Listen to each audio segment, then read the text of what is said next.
Se você estava com a gente ontem no primeiro workshop, né? Foi o nome que deram ao módulo, primeiro módulo de exegese bíblica. Quem estava lá, levanta a mão aí. Tá, quem estava lá, levanta a mão. Quem gostou, levanta a mão. Foi legal, né? Foi muito bom. Então, vai ter próximos aí. Não perca, foi bem legal, né? Foram o quê? 4 horas? Mas passou rápido, né? É tanta coisa para ver. Mas foi bem legal, né? Então vamos tornar a nossa exegese prática. Estudando agora o capítulo 15 de 1 Coríntios, nós vamos ler a partir do versículo 20. 1 Coríntios 15, 20. Diz assim: mas na verdade Cristo ressuscitou dentre os mortos, sendo ele o primeiro dentre os que dormiram. Porque assim como a morte veio por um homem, também por um homem veio a ressurreição dos mortos. Pois assim como em Adão todos morreram, do mesmo modo em Cristo todos serão vivificados. Cada um, porém, na sua vez, Cristo primeiro, e depois os que lhes pertencem na sua vinda. Então virá o fim, quando ele entregar o reino a Deus, o Pai, quando houver destruído todo domínio, toda autoridade e todo poder, porque é necessário que ele reine até que tenha posto todos os inimigos debaixo de seus pés. E o último inimigo a ser destruído é a morte, pois sujeitou todas as coisas debaixo de seus pés. Mas quando diz todas as coisas lhe estão sujeitas, é claro que isso não inclui quem lhe sujeitou todas as coisas. E quando todas as coisas lhe estiverem sujeitas, então o próprio Filho se sujeitará àquele que as coisas lhe sujeitou, para que Deus seja tudo em todos. Até o versículo 28. Vamos recapitular aqui o 15, né? E o que nós vimos semana passada. Paulo estava combatendo aqueles que não criam na ressurreição dos mortos, né? E ele vai construir aqui o seu argumento citando a ressurreição de Cristo, citando as testemunhas oculares da ressurreição de Cristo, e vai agora entrar na segunda parte do seu argumento, que é a afirmação de que Cristo ressuscitou e quais as consequências da ressurreição de Jesus. Isso que nós lemos aqui. Quais as consequências da ressurreição de Jesus? Então, preste bastante atenção no texto que você tem aí à sua frente, né? Aprendemos isso ontem. É necessário acompanharmos a leitura, não é? Não é ficar olhando para a cara do pastor esperando um anjo descer do céu. Está na Bíblia. Se não estiver na Bíblia, você descarte. Paulo vai então trazer aspectos da ressurreição importantíssimos para a fé cristã, para a doutrina do Evangelho. Ele vai dizer assim no versículo 20, como você está lendo na sua Bíblia: mas na verdade, porque ele estava expondo justamente os argumentos que visava combater aqueles que não criam na ressurreição. Então ele vai dizer, né? Antes, se Jesus não ressuscitou, vã é a vossa fé. Se Jesus não ressuscitou, então ninguém vai ressuscitar. E se ninguém ressuscitar, Jesus também não ressuscitou, porque não faz nenhum sentido. Agora ele faz afirmações. Mas, na verdade, sem sombra de dúvida, é o que Paulo está dizendo, Cristo ressuscitou dentre os mortos. Nesse primeiro versículo aqui que nós lemos, Paulo não está falando sobre algo que é uma possibilidade. Ele não está trazendo à tona a ressurreição de Jesus como se fosse uma notícia passada de pessoas que ele ouviu falar. A conjugação no verbo no grego aqui, ela tem a ver com um evento histórico, um fato, algo que realmente se deu sem sombra de dúvida. Então, na cabeça de Paulo, não é sobre uma teologia abstrata ou algo do tipo, é um fato histórico, algo que se deu, algo que aconteceu, que ele tinha certeza. Como ele vai dizer, mas na verdade, Cristo ressuscitou dentre os mortos. E ele vai dizer assim no versículo 20, sendo ele, em algumas versões, as primícias, não é isso? Em outras versões, o primeiro dos que dormem, ou dos que morreram, ou dos que faleceram. A gente já pode parar aqui só no versículo 20 para entender o que Paulo está dizendo. Ele traz então a memória dos coríntios, né? E é importante a gente entender que o texto de Paulo aqui foi escrito pelo menos 30 anos depois da ressurreição. Então você já tem uma igreja instituída, né? Você já tem pessoas com uma experiência dentro do universo cristão. Você já tem uma igreja que existem pessoas aqui com 20 anos de convertidos, de membros dessa igreja. E embora 30 anos seja bastante coisa, né, para a gente, eu tenho 30 e tantos anos de batizado, né? E me lembro como se fosse ontem. Mas no primeiro século, 30 anos não era nada. Ainda mais em se tratando de proximidade do evento em si, era fresquinho, não é? Eu me lembro do meu batismo de 30 anos atrás e minha memória não fala em nada. Eu lembro até a roupa que eu estava. Então, nós que estamos em 2025, não é? 2000 anos depois da morte de Cristo, e que cremos por causa do testemunho dos apóstolos, testemunho daqueles que viram Jesus ressuscitado, ressurreto, é importante, mas há de se entender que é bem diferente dessa primeira geração de testemunhos oculares. Então Paulo está falando, de fato Jesus ressuscitou, isso havia acontecido há 30 anos, eles lembravam disso. E ele vai dizer assim, que a ressurreição de Jesus é a primícia. E a primícia aqui é uma palavra que tem uma conotação voltada para a agricultura. Primeiros frutos, né? No Antigo Testamento, por exemplo, na festa das primícias se levava os primeiros frutos, os primeiros feixes, né? Para consagrar a Deus ali, porque se aguardava a colheita inteira. Então é o primeiro de algo que vai ser em sua totalidade colhido no decorrer do amadurecimento dos frutos. Por isso primícia, né? Não é uma palavra aleatória aqui, mas é uma linguagem da agricultura que todo mundo conhecia. Então para Paulo a ressurreição de Jesus é o primeiro, a primícia, o início de algo que virá, não é? Eu diria, em sua totalidade, no amadurecimento do fruto. Porque ele vai dizer que ele é a primícia dos que dormem. E os que dormem aqui, em algumas versões, os que morreram, os que faleceram, é uma metáfora para a morte, né? No Novo Testamento, normalmente, e no Antigo Testamento, quando se trata da morte, normalmente se usa o termo dormir, principalmente quando é sobre a esperança cristã do retorno de Cristo. Então Paulo está dizendo que Jesus inaugura a ressurreição dos mortos. Ele é o primeiro, ele é a premissa, ele é o primeiro fruto, ou os primeiros frutos, de algo que será maturado e virá em grande quantidade, como eram as plantações, né, desse tempo e ainda hoje, né? Ele vai dizer também aqui para nós, no 21, assim como a morte veio por um homem, também por um homem veio a ressurreição dos mortos. E aqui você tem no 21, embora um versículo tão curto, né, algo de um conteúdo, de uma intensidade tremenda para a gente entender de fato do que se trata o cristianismo, na verdade, do que se trata a ressurreição de Cristo, do que se trata o Evangelho. Assim como, Paulo vai dizer, a morte veio ao mundo através de um homem. E de quem ele está falando? De Adão, né? Ele vai trazer de novo aqui a comparação Jesus-Adão. Essa é a tônica aqui de Paulo nesse primeiro momento.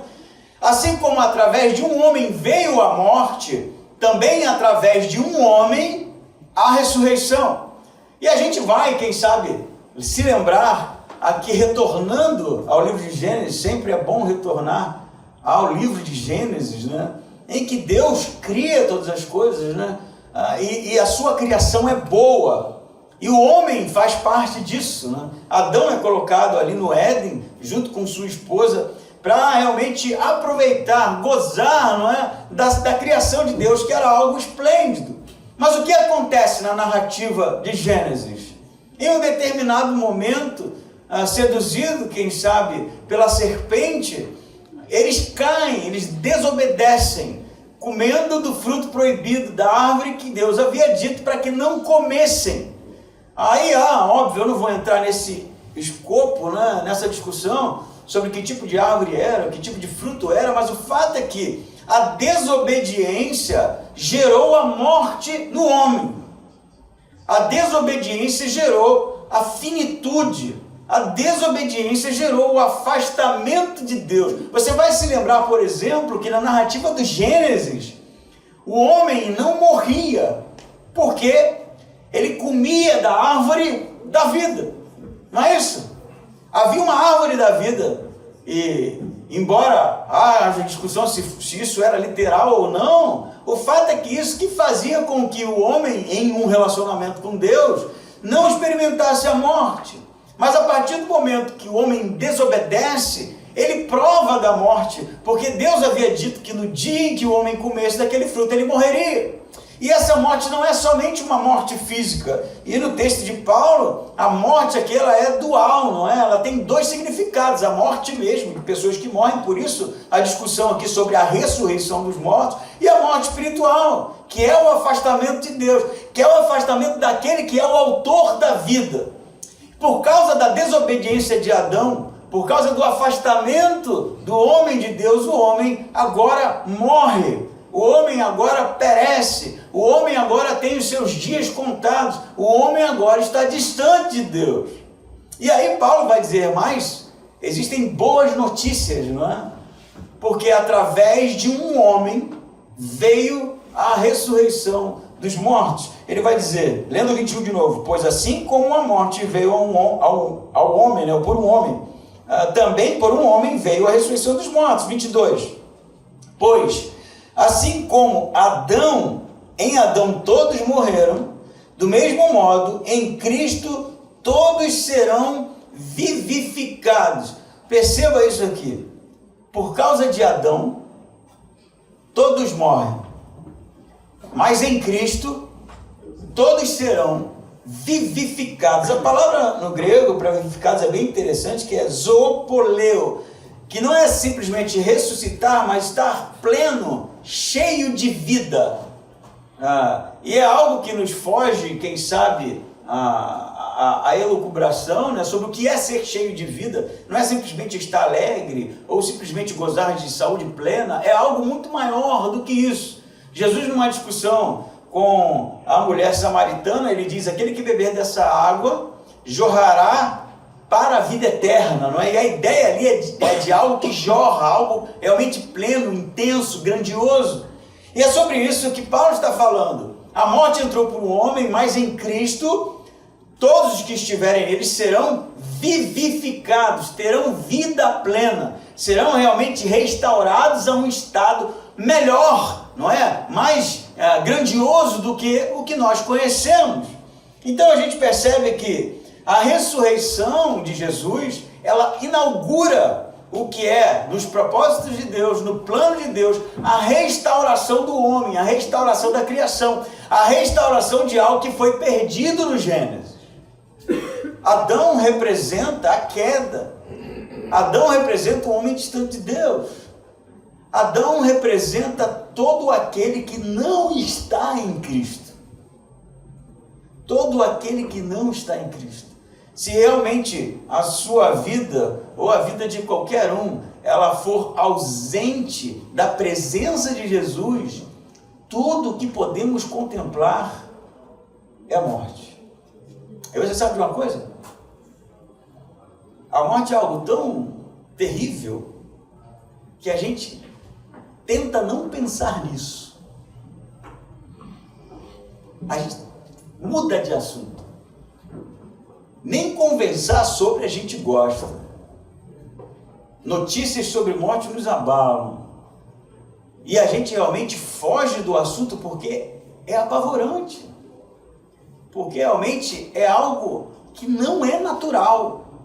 Não fomos criados para a morte, não fomos gerados para a destruição. E aí eu me lembro de um documentário que já citei algumas vezes, bem interessante, que era Freud e C.S. Lewis. Era uma mesa, em um debate, e a comparação da obra desses dois grandes nomes da literatura, um na área da psicologia e outro na área da apologética cristã. E um trecho do documentário fala bastante sobre Freud, e no leito de morte, Freud, acometido por um câncer do palato, por causa do fumo, provavelmente, diz algo bem intenso. Se a morte é natural, que era o que ele defendia, óbvio, como um ateu, por que eu estou com medo?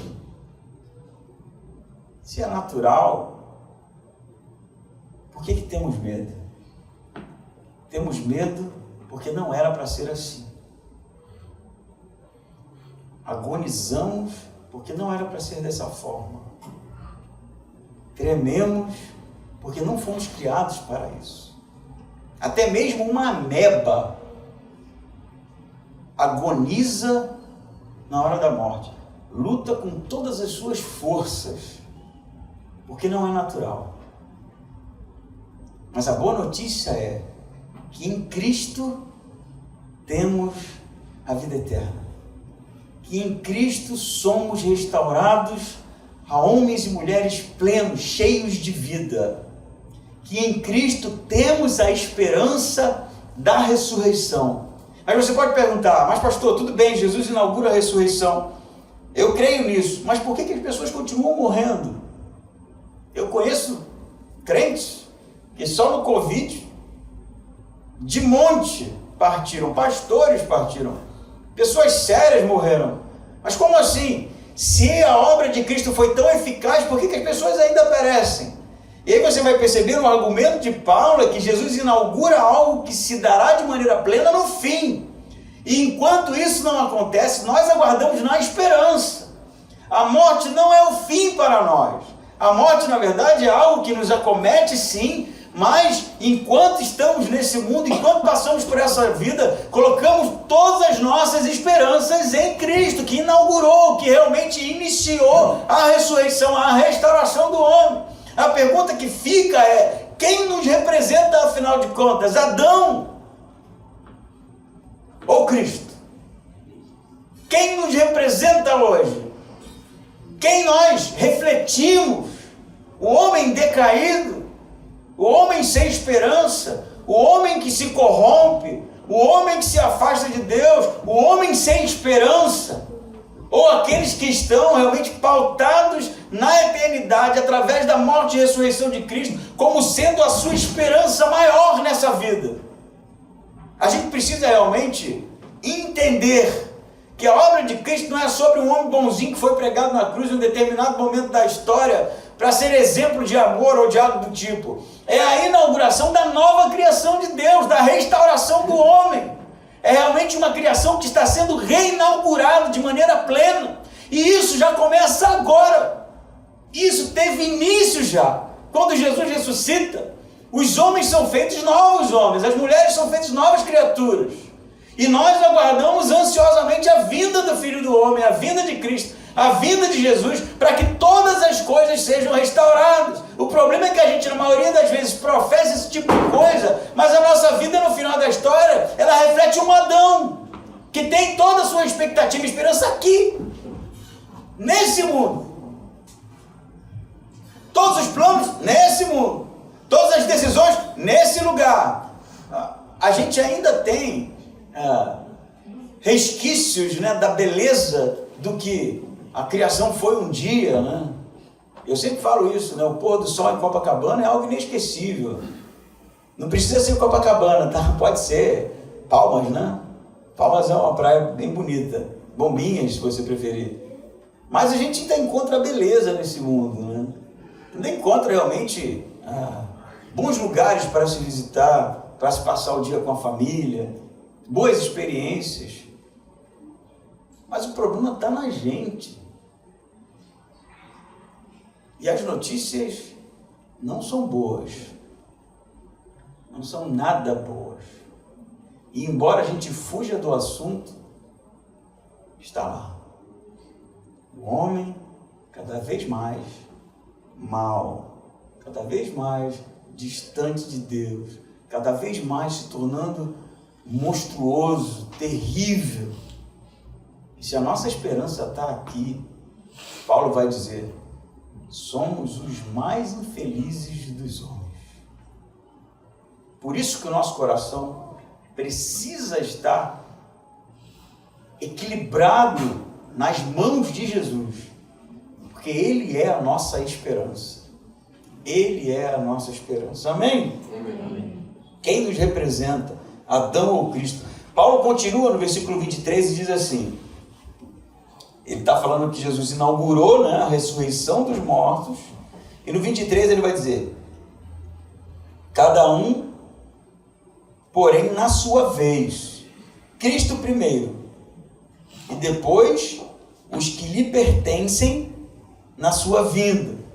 É como se os coríntios estivessem falando, tá bom, Jesus inaugura, mas quando que isso vai acontecer? Quando vai ser com a gente? Eu já perdi tanta gente, já conheço tantos amigos que partiram, quando que isso vai acontecer? E aí Paulo vai aqui traçar um cronograma, ele vai dizer, Jesus é o primeiro, né? Primeiro Jesus, que é as primícias, né? Que é o início, que inaugura, e depois os que lhe pertencem. Quando?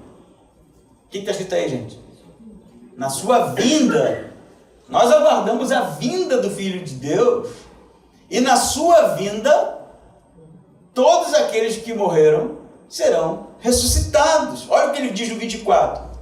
E então virá o fim, quando ele entregar o reino a Deus, o Pai, quando houver destruído todo domínio, toda autoridade e todo o poder.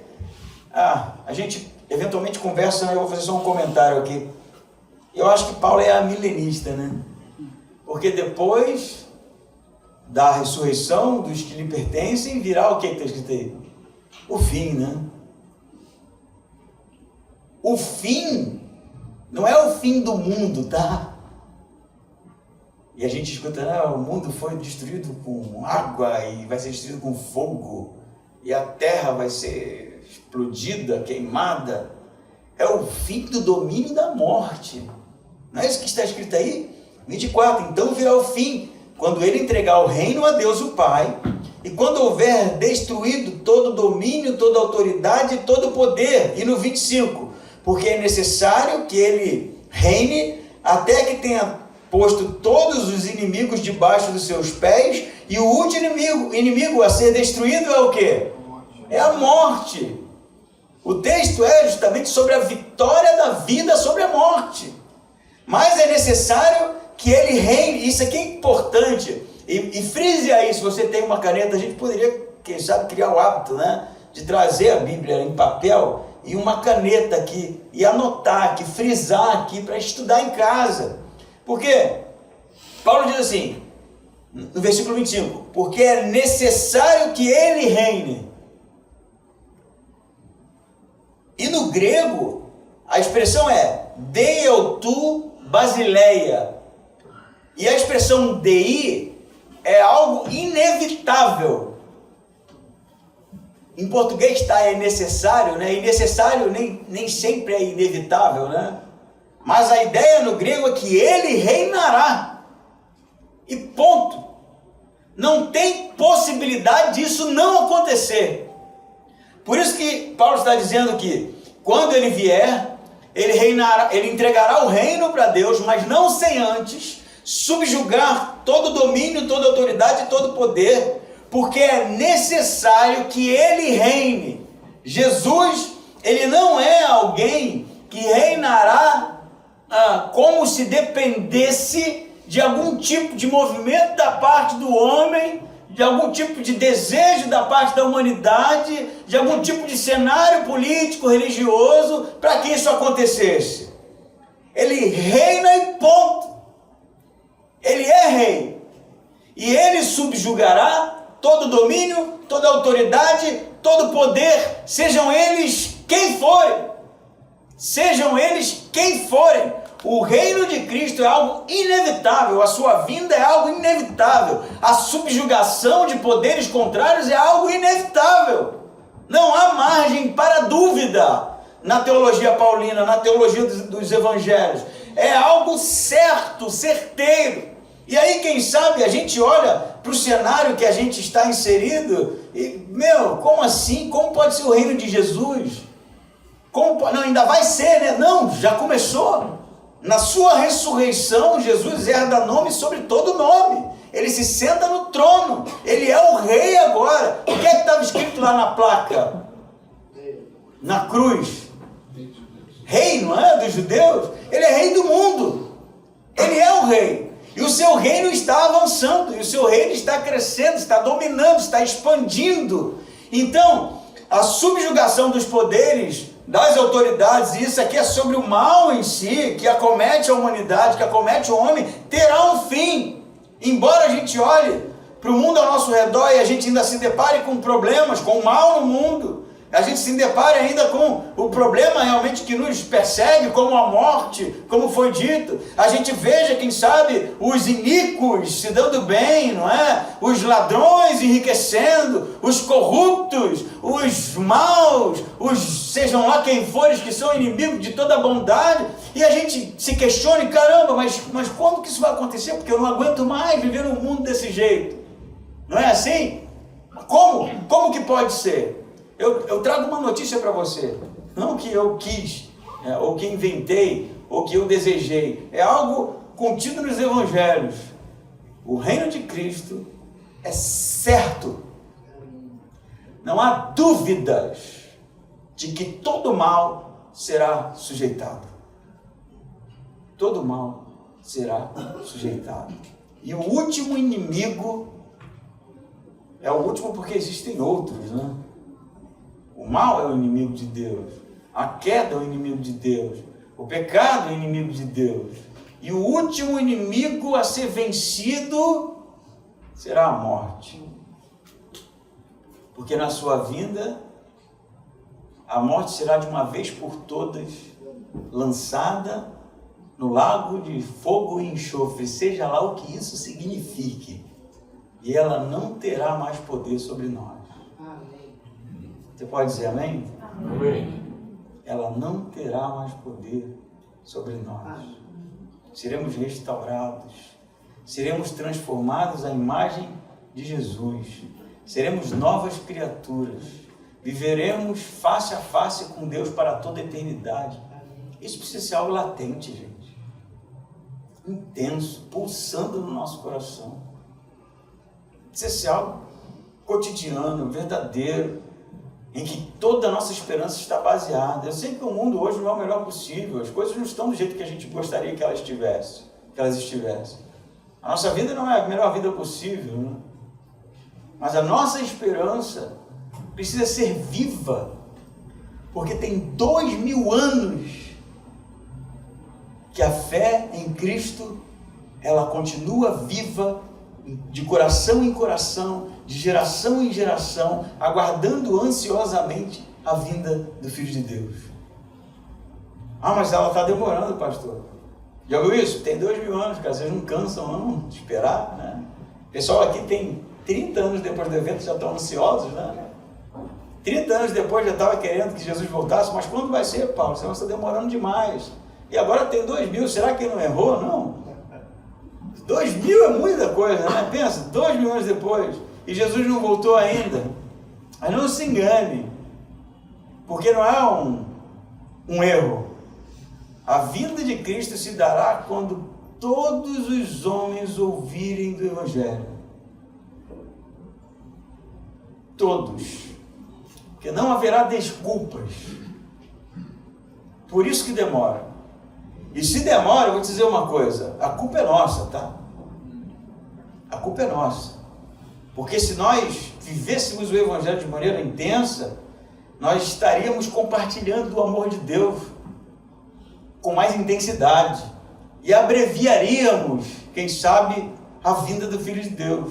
Mas parece que a A gente está tão preocupado com os nossos boletos, tão preocupados com a nossa vida e os nossos projetos aqui, que a gente acaba entrando num evangelho da lâmpada, da garrafa in vitro, da igreja, do encontro, e a gente acaba esquecendo da esperança pulsante que faz a gente compartilhar com as pessoas do amor de Deus. Ora bolas, iremos ressuscitar dentre os mortos, a morte será vencida, seremos transformados em novas criaturas, retornaremos ao estado do tempo em que estávamos com Deus face a face, ali representados em Adão. E como ficaremos calados diante de tal notícia? Por isso que Paulo fala, por isso que o evangelho foi pregado e continua sendo pregado a todas as pessoas. Saiu de Israel e chegou aqui em Timbó.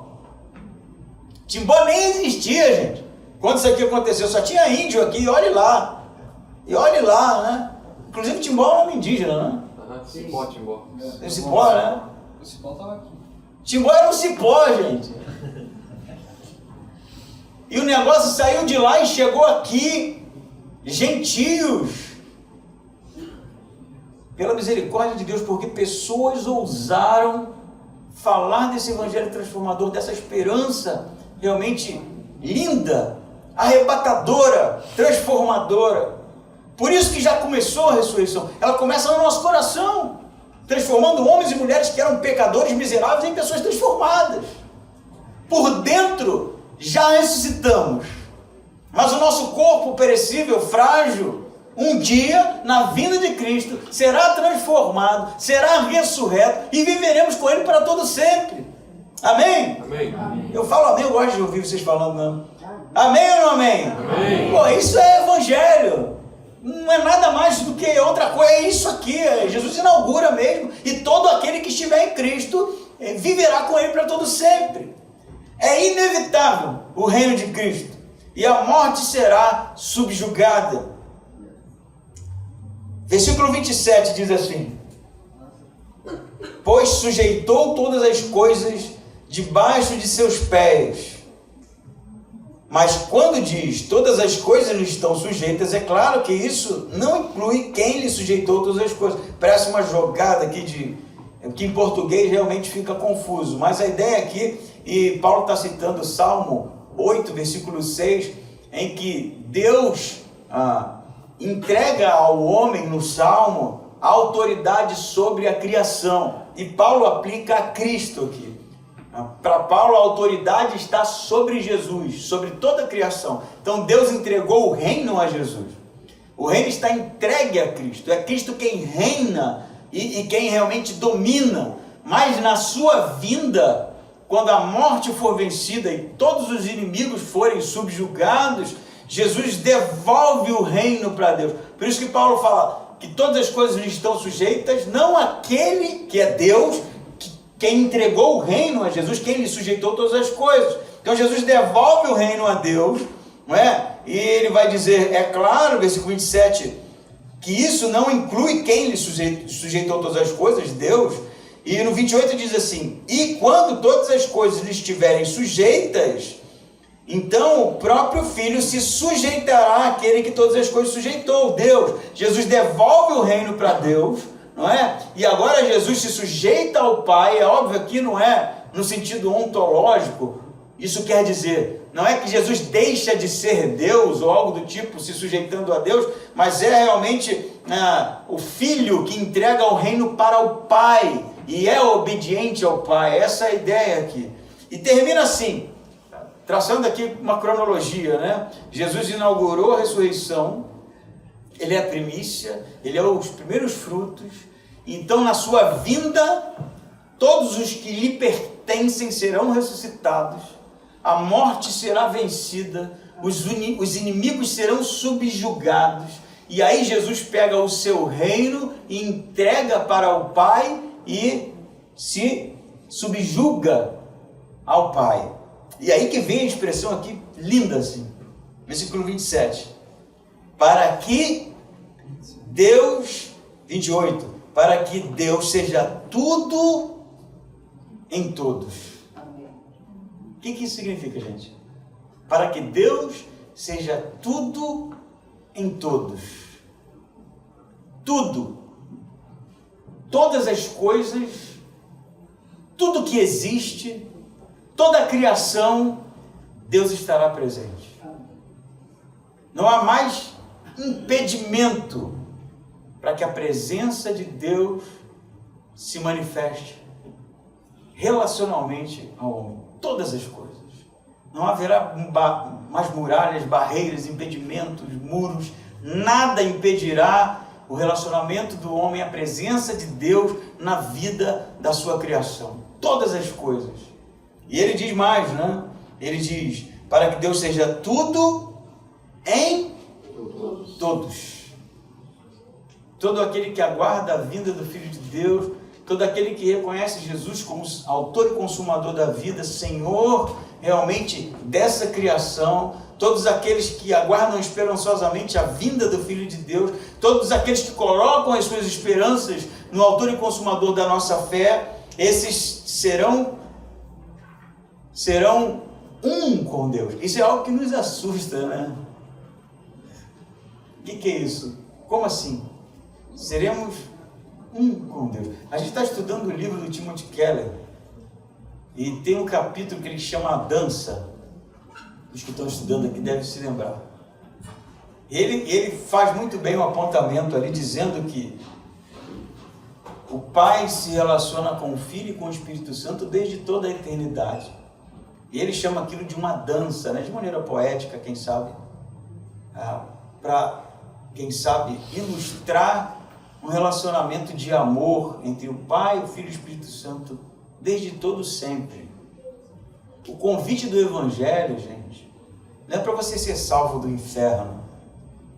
O convite do Evangelho é para você fazer parte desta relação. Amém. É para você entrar na dança com o Pai, com o Filho, com o Espírito Santo. É para você ser amado da mesma maneira que o Pai ama o Filho. É para você realmente fazer parte de um relacionamento de amor eterno, para todo sempre. Para que a gente realmente esteja vivendo em toda intensidade o amor de Deus, conhecendo com toda a intensidade o amor transformador de Deus.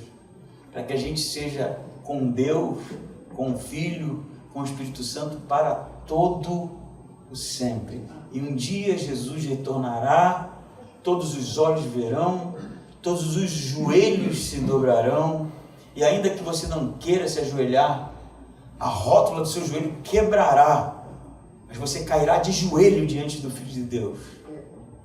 E nós viveremos para todo sempre na presença do Pai. Amém?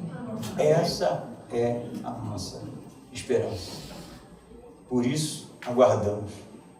Por isso colocamos em Deus toda a nossa esperança.